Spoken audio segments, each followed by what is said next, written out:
मंडलाकारम्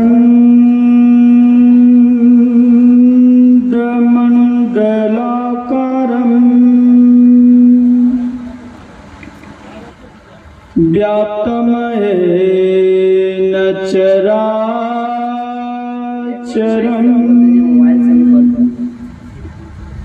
तत्पदं दर्शितं येन तस्मै श्री गुरवे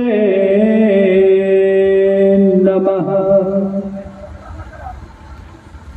धन्य धन्य सतगुरु सुखद महिमा कहीं न जाय।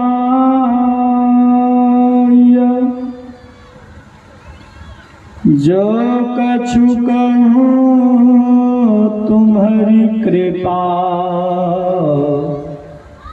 मोते कछु न बसाय। जो कछु कहूँ तुम्हारी कृपा मोते कछु न बसाय। सर्वक्षण स्मरणीय अनंत श्री विभूषित परम पूज्यपाद सद्गुरु महाराज के पावन श्री चरणों में कोटि कोटि शह नमन। मंचासीन वंदनीय साधु समाज के श्री चरणों में सादर नमन। इस सत्संग रूपी त्रिवेणी में स्नान करने वाले धर्म प्रेमी सज्जनों, धर्मशिला माताओं तथा भक्ति स्वरूपा बहनों, सबों को मेरा हार्दिक नमन है और निवेदन है कि एक बार पुनः बुलंद आवाज में जय ध्वनि करें। श्री सद्गुरु महाराज की जय। आज का प्रतिपाद्य विषय है भक्ति। सबसे पहली बात, भक्ति कहते किसको है? ज्यादातर लोग यही समझते हैं फूल, अगरबत्ती, प्रसाद गुरु महाराज के आगे या किसी देवी देवताओं के आगे या मंदिर में चढ़ा देना ये भक्ति है। यदि भक्ति को परिभाषित किया जाए तो भव से तरने की युक्ति का नाम भक्ति है। भव मतलब संसार। संसार के दुखों से छूटने की कला का नाम भक्ति है। कहेंगे ये जो पान फूल अगरबत्ती चढ़ा रहे हैं क्या ये भक्ति नहीं है? हाँ, ये भी भक्ति है। ये बाहरी भक्ति है, ये सगुण साकार भक्ति है। जबकि सगुण साकार भक्ति से जीवों का कल्याण संभव नहीं है। हाँ, सगुण साकार भक्ति के शुभारंभ से भक्ति की शुरुआत होती है, परंतु भक्ति की पूर्णता निर्गुण निराकार में ही संपन्न होता है। आज कुछ लोग भक्ति तो करते हैं, सिर्फ बाहरी भक्ति में ही अपने जीवन को समर्पित करके छोड़ देते हैं। और कुछ लोग बाहरी भक्ति में भी सगुण साकार भक्ति नहीं बल्कि देखा देखी भक्ति करते चले आ रहे हैं और ये समझ बैठते हैं किसी देखा देखी भक्ति से काम चल जाएगा। लेकिन कबीर साहब ने कहा, देखा देखी भक्ति का कबहू न चढ़सी रंग, विपत्ति पड़े यो छाड़सी जो केचुली भुजंग। देखा देखी भक्ति करेंगे तो उससे भक्ति का रंग नहीं चढ़ेगा। भक्ति में प्रेम की प्रधानता होती है। प्रेम बिना जो भक्ति है सो निज डिंब विचार उद्र भरण के कारणे जन्म गवायु सा। प्रेम पूर्ण भक्ति होनी चाहिए, देखा देखी भक्ति नहीं। आज ज्यादातर तो लोग देखा देखी भक्ति करते हैं। कहीं मंदिर में गए, कहीं पूजा घर में गए तो देखिएगा भक्ति के लिए सबसे पहले जो सबसे कीमती से कीमती वस्त्र है वो पहन कर जाएंगे, पहली बात। क्योंकि और लोग जा रहे हैं, मुझे भी मंदिर जाना है तो सबसे कीमती वस्त्र और नए वस्त्र, ये गलत नहीं है, साफ सुथरा पवित्र वस्त्र होना चाहिए। लेकिन एक दूसरे को देखा देखी करने के नए वस्त्रों को पहनते, यहां तक कि नई सैंडल भी पहनते हैं।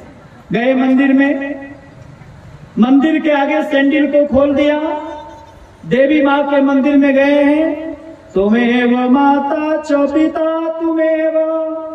तुमेव बंधु च सखा तुमेव। इधर पीछे मुड़ करके देखते कोई सैंडल तो उठा के लेके नहीं चला गया। विचार करिए, ऐसी भक्ति से काम चलेगा? भक्ति का तात्पर्य है पूर्ण समर्पित होकर के भक्ति करना, और भक्ति में प्रेम होना चाहिए। गुरुदेव ने भी अपने गुरु से मांगा, क्या मांगा? प्रेम भक्ति गुरु दीजिए। भक्ति तो मांगा, लेकिन कैसे भक्ति? प्रेम से युक्त भक्ति, खोटी भक्ति नहीं चाहिए। जिन इष्ट के प्रति हमारा मन समर्पित हो रहा है उसके प्रति प्रेम होना चाहिए ना, और प्रेम ही तो भक्ति है। एक बात बताऊं, प्रेम शब्द एक है, ध्यान से सुनिए। बोलिए गुरुदेव भगवान की। आंखें सब लोग खोल करके बैठे। प्रेम एक शब्द है, यदि संसार से प्रेम जोड़ दिया जाए तो प्रेम आसक्ति कहलाती है, और आसक्ति दुख का कारण है। वही प्रेम जगत से तोड़ करके यदि जगदीश में जोड़ दिया जाए, परमात्मा में जोड़ दिया जाए तो भक्ति कहलाती है, और भक्ति सुख का कारण है। देखिए शब्द एक, प्रेम। संसार से प्रेम किया तो आसक्ति, और परमात्मा से प्रेम किया तो भक्ति।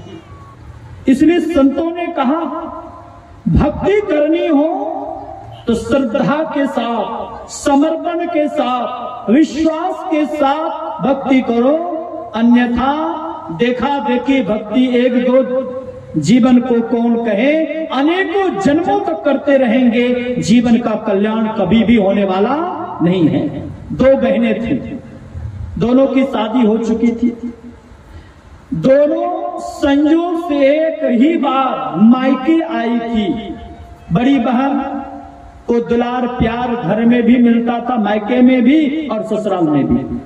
छोटी बहन को न तो मायके में सम्मान मिलता था न ससुराल में, और दोनों बहन एक साथ मायके आई थी, बहुत दिनों तक साथ रही। बड़ी बहन के घर से एक चिट्ठी आई, संयोग वो चिट्ठी किसी और के हाथ नहीं, छोटी बहन के हाथ लगी। छोटी बहन ने देखा ये जीजाजी का पत्र है, पत्र को खोल करके पढ़ लिया। उसमें हाल समाचार के बाद लिखा था, तुम तो मेरे घर की लक्ष्मी हो, जब से घर से गई हो घर सुना सुना लग रहा है, इसलिए जल्दी वापिस हो जाओ। ऐसे स्थिति में छोटी बहन ने जैसे ही वो चिट्ठी पढ़ी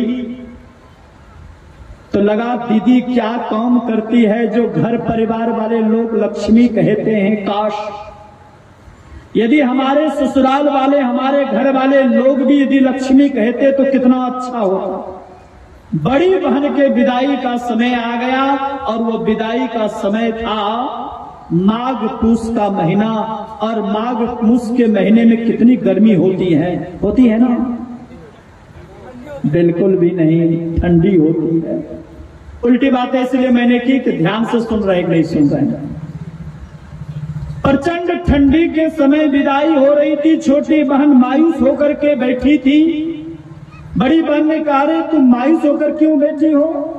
पहले तो कुछ बोलती नहीं थी। विशेष आग्रह करने पर छोटी बहन ने कहा, दीदी एक बात कहूं? कहा बोलो ना। कहा तुम्हारे ससुराल जाने की मेरी भी जी हो रही है, इच्छा हो रही है, ले चलोगी? बड़ी बहन ने कहा, गलती तो मेरी है, मैंने तुम्हें कहा नहीं, जल्दी से तैयार हो जाओ। सही में तो बहुत दिन पहले गई थी, जल्दी तैयार हो जाओ, चलते हैं। और छोटी बहन तैयार होकर के गई। और क्यों गई थी बता? बड़ी बहन क्या काम करती है ये मुझे भी सीखना है और देखना है कि किस काम पर बड़ी बहन के परिवार के लोग लक्ष्मी कहते हैं। ये ज्ञान मुझे भी रखना है, ये जानकारी मुझे भी रखनी है।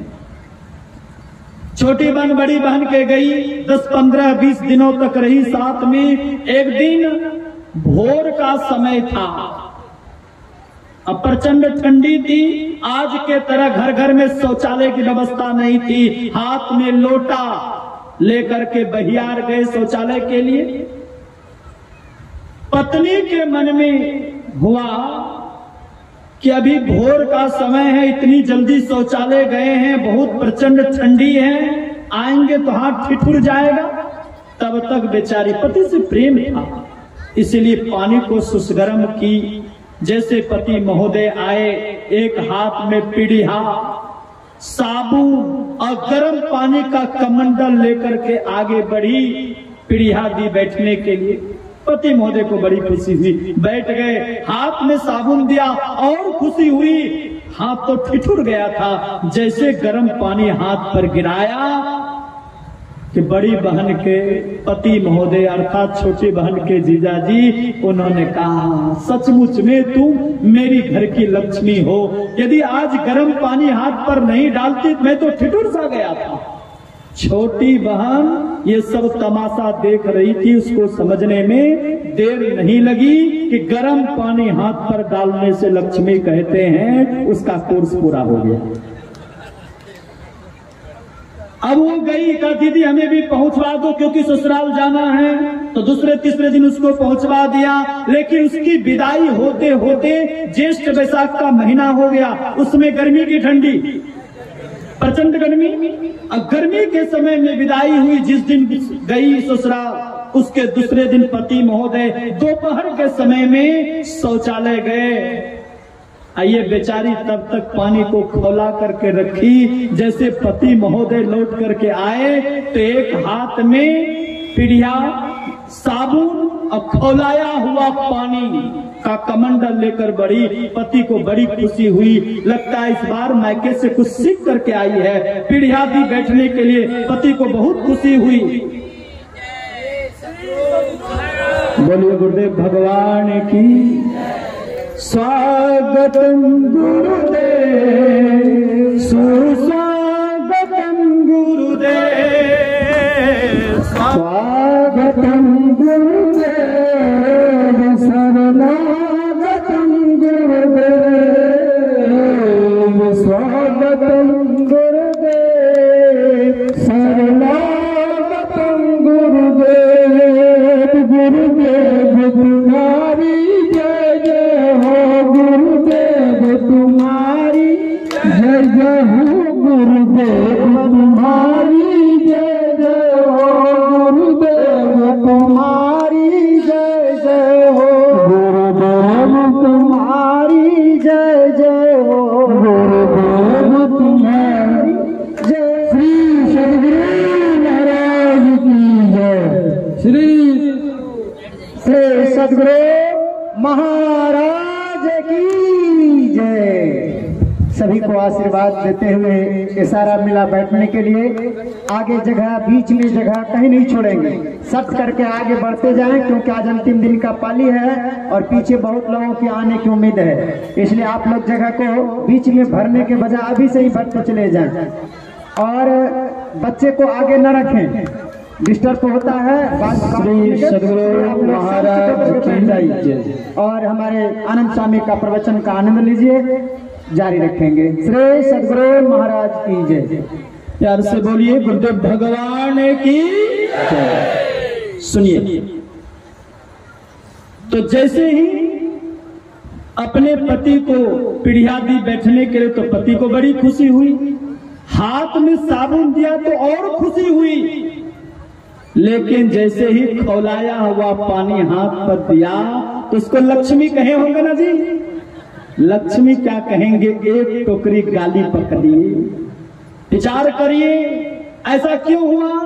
क्योंकि उन्होंने देखा देखी कार्य किया, समझ बूझ करके कार्य नहीं किया, क्योंकि उसको पति से प्रेम नहीं था, जबकि बड़ी बहन को अपने पति से प्यार था, प्रेम था। इसीलिए अपने पति को कैसे सुख मिले इसका ख्याल की। मेरे कहने का तात्पर्य है, आज ज्यादातर लोग देखा देखी भक्ति करते हैं, लेकिन कबीर साहब ने कहा कि देखा देखी भक्ति करते हुए एक जन्म को कौन कहे, जन्म जन्मांतर बीत जाएगा, परंतु ऐसी भक्ति से कभी भी परम कल्याण नहीं होने वाला है।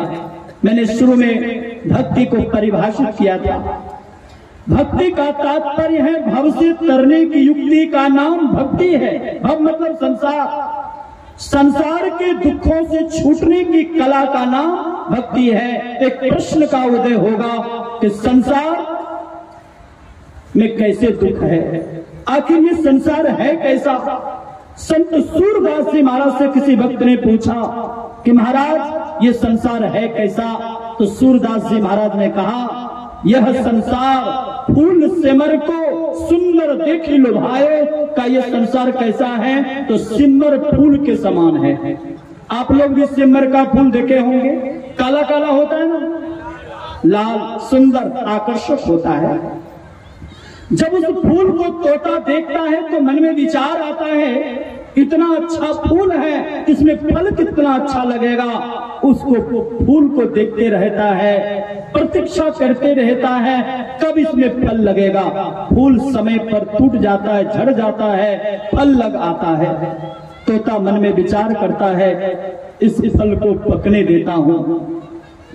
जब वो फल पक जाता है तो तोता चोंच मारता है, तो खाने की वस्तु मिलती है ना जी। मारियो चोंच रुई उड़ गयो, हाथ कछु नहीं आयो। सूरदास जी महाराज कहते जैसे वो तोता चोंच मारता है तो खाने के जगह पर वहां तो रुई उड़ जाती है, हाथ कुछ नहीं लगता। उसी तरह ये संसार क्या है, एक धोखा देने वाला प्रपंचों का सागर है।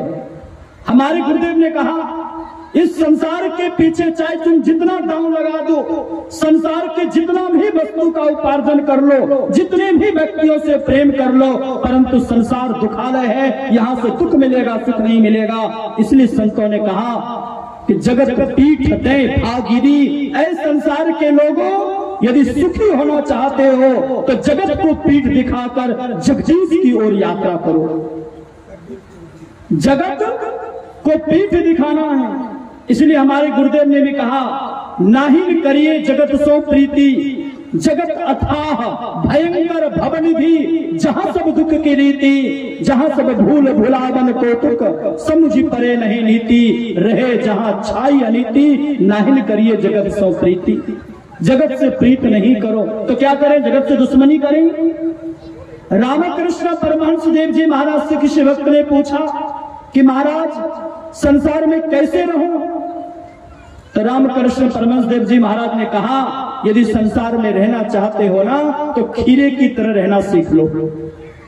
खीरा को ऊपर से देखे होंगे बिल्कुल सुडौल होता है, लेकिन जब उसको फाड़ते हैं तो फाके तीन अलग अलग होती हैं। उसी तरह घर परिवार बाल बच्चा जगह जमीन सबसे मिलजुल कर रहिए, लेकिन भीतर से बिल्कुल अलग रहिए। ये समझ लीजिए, ये संसार अपना नहीं सपना है।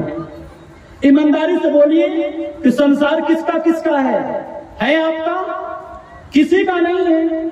ये आपका अपना होता तो आप संसार के वस्तु व्यक्ति को अपने साथ लेकर के आते। कितने लोग हैं जो संसार में जब आए थे तो क्या क्या लेकर के आए थे? बेटा साथ था, बेटी साथ थी, जमीन जायदाद मकान दुकान कुछ भी साथ था नहीं। लेकिन जब शरीर संसार को छोड़ करके जाएंगे तो जरूर गेटरी मोटरी पोटरी साथ होगी ना? बिल्कुल भी नहीं।